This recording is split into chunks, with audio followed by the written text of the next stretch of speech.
Football remembers its winners. Its trophy lifts become immortal. Its champions are celebrated for generations. But history is not always so kind to those who finish second, especially managers. Because in modern football, a manager's legacy is often measured by one simple question: what did he win? By that standard, Mauricio Pochettino should never have become one of football's most respected coaches. He has never lifted the UEFA Champions League. He has never built a European dynasty. He has watched football's biggest prizes slip away at the final moment. And yet, ask players who worked under him. Ask rivals who competed against him. Ask directors who trusted him to rebuild their clubs. His name appears again and again among football's elite. Harry Kane became one of the world's deadliest strikers under his guidance. Son Heung-min reached another level beside him. A young Tottenham Hotspur side grew into genuine European contenders. Southampton evolved from relegation candidates into one of England's most admired teams. Even the world's biggest clubs kept returning to him. Not because of the trophies he had won, but because of the teams he knew how to build. That is the paradox. How can a manager transform clubs, develop world-class players, earn the respect of football's greatest minds, and still be remembered for the prize he never claimed? Perhaps the answer isn't hidden inside a trophy cabinet. Perhaps it isn't hidden inside a single final either. Because careers like Mauricio Pochettino's are rarely shaped by one decisive moment. They are shaped by hundreds of decisions. Some brilliant, some painfully unfortunate, some completely beyond anyone's control. To understand why football's biggest prize has always escaped him, we first have to understand the manager he chose to become. Every great manager begins as a player, but only a few allow those experiences to shape an entire football philosophy. Mauricio Pochettino was one of them. Long before he stood on the touchline, he learned football from inside the game itself. As a central defender, he understood that success was never created by individuals alone. It was built through trust, discipline, and collective sacrifice. His playing career took him from Argentina to Spain, where he spent most of his professional life with Espanyol. He was never the most glamorous player on the pitch. He wasn't celebrated for spectacular goals or unforgettable skills. Instead, he earned respect through consistency, leadership, and relentless commitment. Those qualities quietly became the foundation of his football philosophy. For Pochettino, a successful team was never simply a collection of talented players. It had to become a family. Every player had to fight for the one beside him. Every training session mattered. Every habit mattered. Every small improvement mattered. Years later, when he became a manager, those beliefs remained unchanged. He rarely promised instant success. He spoke instead about patience, development, belief, building something that could last. It was a philosophy admired across football. But admiration alone has never guaranteed success. The real question was whether those ideas could survive when results mattered most. Pochettino was about to find out, because his first real test would come at a struggling club that many believed was already beyond saving. When Mauricio Pochettino accepted the job at Espanyol in January 2009, the club was fighting for survival. Confidence had disappeared. Relegation felt increasingly inevitable. Few expected a miracle. Pochettino wasn't hired because he had won major trophies. He had none. He wasn't hired because he was one of Europe's biggest names. He wasn't. He was chosen because the club believed he understood its identity. Almost immediately, he began changing more than tactics. Training sessions became more demanding. Fitness standards increased. Discipline became non-negotiable. Every player was expected to work for the team before thinking about himself. Results didn't improve overnight. There were setbacks, difficult afternoons, growing pressure from supporters. But inside the dressing room, something was beginning to change. The players started believing in one another again. Confidence slowly returned. Performances became more organized. The fear that had surrounded the club gradually disappeared. Against the expectations of almost everyone, Espanyol survived. For many managers, avoiding relegation would simply have been another result. For Pochettino, it became proof that culture could change a football club before trophies ever could. His reputation began spreading beyond Barcelona. People noticed the young coach who seemed capable of making ordinary teams believe they could achieve extraordinary things. It wasn't glamorous. It didn't fill a trophy cabinet, but it earned him something just as valuable: trust. And before long, one ambitious Premier League club decided that trust was worth taking a chance on. That opportunity wouldn't simply introduce Mauricio Pochettino to English football. It would reveal to Europe exactly what kind of manager he was becoming. When Southampton appointed Mauricio Pochettino in 2013, many people in England had never even heard his name. He arrived speaking very little English. He had never managed in the Premier League. His appointment was greeted with more confusion than excitement. But inside the club, results were only part of the plan. Southampton wanted an identity, and Pochettino had already proven he knew how to build one. Almost immediately, the football changed. Southampton played with relentless intensity. They pressed high, they attacked fearlessly, they refused to wait for mistakes. Instead, they forced opponents into making them. It demanded extraordinary fitness, absolute commitment, and complete trust between every player. Training became legendary. Sessions were physically exhausting, but every drill served a purpose. Players weren't simply becoming fitter. They were learning how to think as one team. Young footballers flourished in that environment. Luke Shaw developed into one of England's brightest fullbacks. Adam Lallana reached the best football of his career. Jay Rodriguez and Morgan Schneiderlin continued to improve. The club wasn't buying superstars. It was creating them. Soon, Southampton were competing confidently against clubs with far greater resources. The Premier League had discovered something unexpected. Mauricio Pochettino didn't need unlimited money. He needed players willing to believe. That philosophy attracted attention far beyond Southampton, because one club, burdened by decades of disappointment, was searching for someone who could finally make belief stronger than expectation. Its name was Tottenham Hotspur, and accepting that challenge would bring Mauricio Pochettino closer than ever to football's greatest prize. When Mauricio Pochettino arrived at Tottenham Hotspur in 2014, he inherited a club full of potential. But potential had become Tottenham's most frustrating habit. Every season began with hope and ended with disappointment. For decades, Spurs had been known for attractive football, not winning football. Pochettino wanted to change that, not by buying an entirely new squad, but by changing the mentality of the one already there. From his very first training sessions, players understood that reputation meant nothing. Every place in the starting 11 had to be earned. Hard work became the only guarantee. Young players were no longer viewed as future projects. They became the center of his vision. Harry Kane was trusted when many still doubted him. Dele Alli arrived as an exciting teenager with enormous potential. Son Heung-min was encouraged to become far more than just another winger. Christian Eriksen was given the freedom to orchestrate attacks. Behind them, Hugo Lloris became the calm voice that held everything together. One by one, good players became outstanding players. Outstanding players became leaders. And leaders created a new culture inside the dressing room. The football reflected that transformation.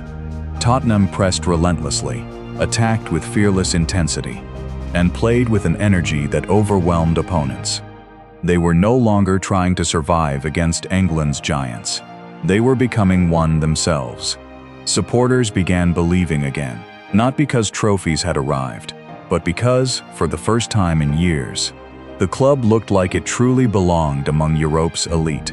Yet building belief is one challenge. Proving it against football's biggest clubs is another. And soon, Mauricio Pochettino would discover whether the team he had built could survive the pressure of chasing history. Great managers don't simply coach players. They change what those players believe they can become. That may have been Mauricio Pochettino's greatest gift. He rarely asked whether a player was already world-class. He asked whether they were willing to improve. Harry Kane was the perfect example. Before Pochettino, Kane had spent years moving between loan clubs. Many doubted he was good enough for Tottenham. Some believed the club still needed another striker. Pochettino saw something different. He saw discipline, work ethic, and an obsession with getting better.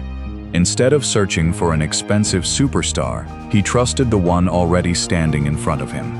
That trust changed Harry Kane's career forever. Son Heung-min experienced a similar transformation. His first months in England were far from comfortable. There were moments when he even considered leaving Tottenham. Pochettino refused to let that happen. He believed Son possessed qualities that couldn't be taught: speed, humility, relentless determination. Gradually, Son evolved into one of Europe's most complete attacking players. Then there was Dele Alli, young, fearless, still playing in England's lower divisions only months earlier. Under Pochettino, he exploded onto the Premier League stage. Suddenly, Tottenham weren't simply developing footballers. They were creating stars. What made it even more remarkable was that this wasn't happening through unlimited spending. It was happening through coaching, belief, and an environment where young players were trusted to make mistakes, so they could eventually achieve greatness. By 2016, Europe had begun paying attention. Tottenham were no longer football's entertaining outsiders. They had become genuine contenders. But transforming talented players into stars was only half the challenge. Now came the question that would define Mauricio Pochettino's legacy. Could this extraordinary young team become champions?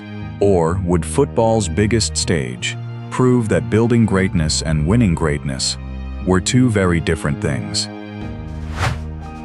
By now, Tottenham were no longer trying to surprise English football. They were trying to conquer it. Season after season, the gap between Spurs and the Premier League's traditional giants continued to shrink. Manchester United had greater history. Chelsea possessed deeper resources. Manchester City were changing football through unprecedented investment. Liverpool were beginning their own remarkable rise under Jurgen Klopp. Tottenham had something different: continuity. The same manager, the same philosophy, the same belief. Instead of rebuilding every summer, Pochettino kept refining what already existed. Every season, the pressing became sharper. The passing became quicker. The understanding between players grew stronger. Supporters began dreaming about something they hadn't imagined for decades. Not simply qualifying for Europe, but competing with Europe's very best. Then came another challenge. Tottenham left White Hart Lane. Their historic home disappeared beneath demolition crews. For almost 2 seasons, the team played its home matches at Wembley Stadium. Many believed the move would destroy everything they had built. Wembley was unfamiliar, emotionally distant, far larger than the home they had known. Yet Pochettino refused to use circumstances as an excuse. He demanded the same standards, the same intensity, the same ambition. Slowly, Tottenham adapted once again. Every obstacle seemed to strengthen the group rather than divide it. By the beginning of the 2018-19 season, few people still questioned whether Tottenham belonged among Europe's elite. The only question that remained was whether they could finally prove it when everything was on the line. No one knew it yet, but the greatest journey in Tottenham's modern history was about to begin. The UEFA Champions League has a way of ignoring expectations. Every season, it reminds the football world that belief can sometimes defeat reputation. Tottenham entered the 2018-19 campaign without the status of favorites. Few expected them to survive against Europe's traditional powers. Their journey almost ended before it truly began. The group stage became a fight for survival. Every match carried enormous pressure. One mistake could send them home. Instead, they refused to disappear. Again and again, they found a way to keep believing. That belief carried them into the knockout rounds. Then came Manchester City. Pep Guardiola's team represented everything modern football admired. Extraordinary talent, remarkable depth, relentless attacking football. Over 2 unforgettable matches, Tottenham somehow survived. The dramatic victory sent shockwaves across Europe. But an even greater challenge was waiting. Ajax, young, fearless, and playing some of the most beautiful football on the continent. The first leg ended in disappointment. The second leg became a nightmare. By halftime in Amsterdam, Tottenham trailed by 3 goals on aggregate. Their dream appeared over. Most teams would have accepted defeat. Pochettino's team refused. Every attack carried new hope. Every minute increased the tension. Then, Lucas Moura scored and scored again suddenly. The impossible no longer seemed impossible. Deep into stoppage time, one final attack swept across the Amsterdam arena. The ball reached Lucas Moura once more. His finish rolled beyond Andre Onana. Silence consumed the stadium. Tottenham had completed one of the greatest comebacks in Champions League history. Mauricio Pochettino collapsed to his knees in tears. For the first time in his career, football's biggest prize was only 1 match away. But football has always been cruelest. When the finish line is finally within reach, everything Mauricio Pochettino had spent years building would now be judged over 90 unforgettable minutes. June 1st, 2019, Madrid. For Mauricio Pochettino, everything had led to this moment.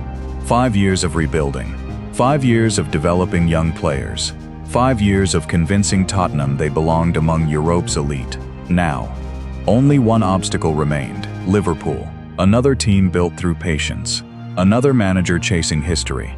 Jurgen Klopp had already suffered heartbreak in previous European finals. He understood exactly what was at stake. The match could hardly have begun in a crueler way. Less than 2 minutes after kickoff, Liverpool were awarded a penalty. Mohamed Salah converted calmly. Before Tottenham had truly settled, they were already chasing the game. For the next 80 minutes, Pochettino's players searched desperately for an equalizer. They controlled possession, created opportunities, pressed relentlessly. But football has never rewarded effort alone. Every chance slipped away. Every minute increased the pressure. Then, late in the match, Divock Origi struck again. Liverpool led by 2. The dream was over. The final whistle echoed across the Wanda Metropolitano. Liverpool celebrated. Tottenham stood frozen. Mauricio Pochettino embraced his players one by one. He knew how close they had come. One extraordinary journey, reduced to a single painful result. Football history would remember Liverpool as European champions. But it would remember Mauricio Pochettino differently. Not as the man who reached the final, but as the man who failed to win it. One night had rewritten an entire career. Yet perhaps the greatest challenge wasn't losing the Champions League final. Perhaps it was discovering what came after. Because football rarely allows managers to stay still. Once you have climbed to the summit, the world expects you to reach it again. And Mauricio Pochettino's next destination promised something Tottenham never could: unlimited resources, world-class superstars, and one expectation that would prove even heavier than any trophy. Just months after leaving Tottenham, Mauricio Pochettino accepted the biggest job of his career: Paris Saint-Germain. On paper, everything had finally changed. The club possessed enormous financial power, some of the world's finest footballers, and a squad most managers could only dream of leading. For many observers, this was supposed to be the moment everything finally made sense. No more excuses. No more rebuilding projects. No more waiting for young players to develop. Now, Pochettino had the stars, the resources, and the expectation to win immediately. At first, the results appeared encouraging. He lifted the Coupe de France, then the Trophée des Champions. Eventually, he guided Paris Saint-Germain to the Ligue 1 title. Ironically, Mauricio Pochettino had finally become a league champion. The trophies critics had demanded had finally arrived. Yet something felt strangely different. Outside Paris, few people celebrated those achievements. Because success at PSG was never measured by domestic titles, those trophies were expected. The only prize that truly mattered was the UEFA Champions League. Managing Paris Saint-Germain wasn't simply about coaching elite players. It meant balancing extraordinary talent, massive personalities, and relentless expectations from owners, supporters, and the media. Building a culture had made Pochettino successful everywhere else. But at PSG, winning quickly mattered far more than building patiently. For perhaps the first time in his career, Mauricio Pochettino found himself managing a club whose identity had already been decided long before he arrived. The coach who had always been admired for creating long-term projects was suddenly judged almost entirely by short-term results. When his time in Paris came to an end, he left with more trophies than he had ever won before. Yet his reputation somehow felt more uncertain than ever. Football had handed him the medals he had spent years chasing. But it had also raised a far more uncomfortable question. If winning trophies still wasn't enough, then what exactly was missing from Mauricio Pochettino's legacy?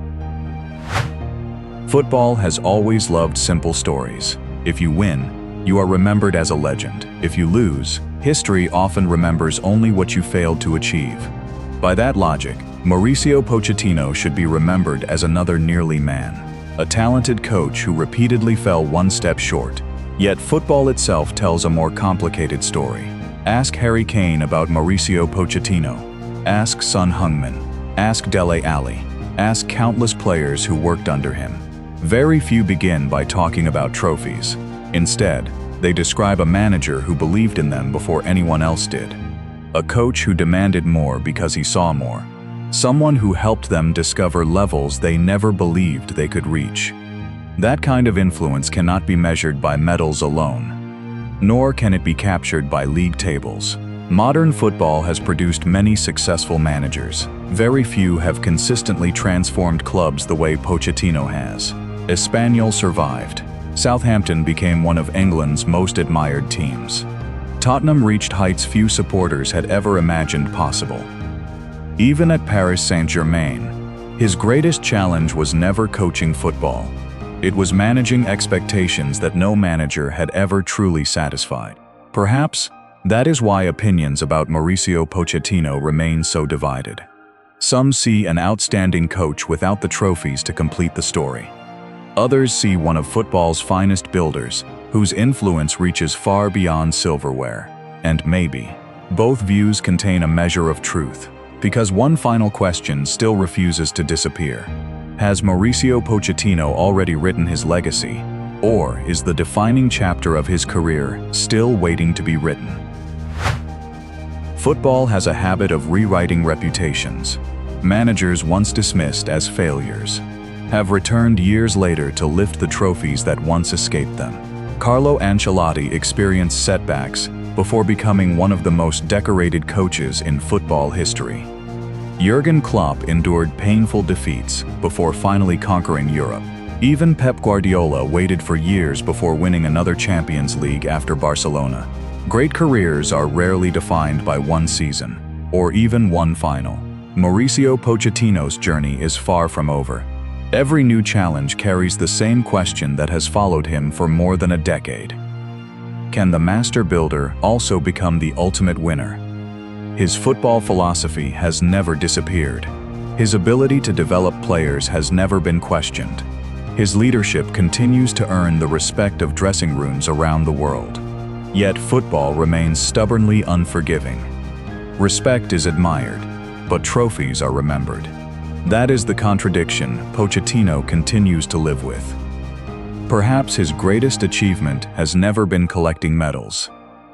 Perhaps it has been leaving every club stronger than he found it, changing cultures, creating leaders, transforming potential into belief.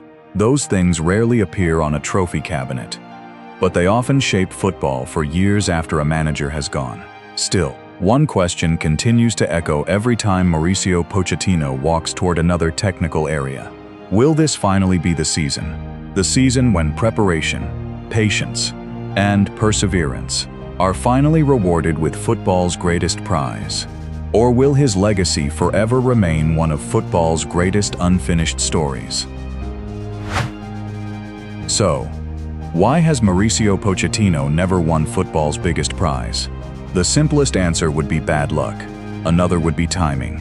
Some will point to stronger opponents. Others will remember the Champions League final in Madrid or the impossible expectations of Paris Saint-Germain. And perhaps all of those answers are partly true.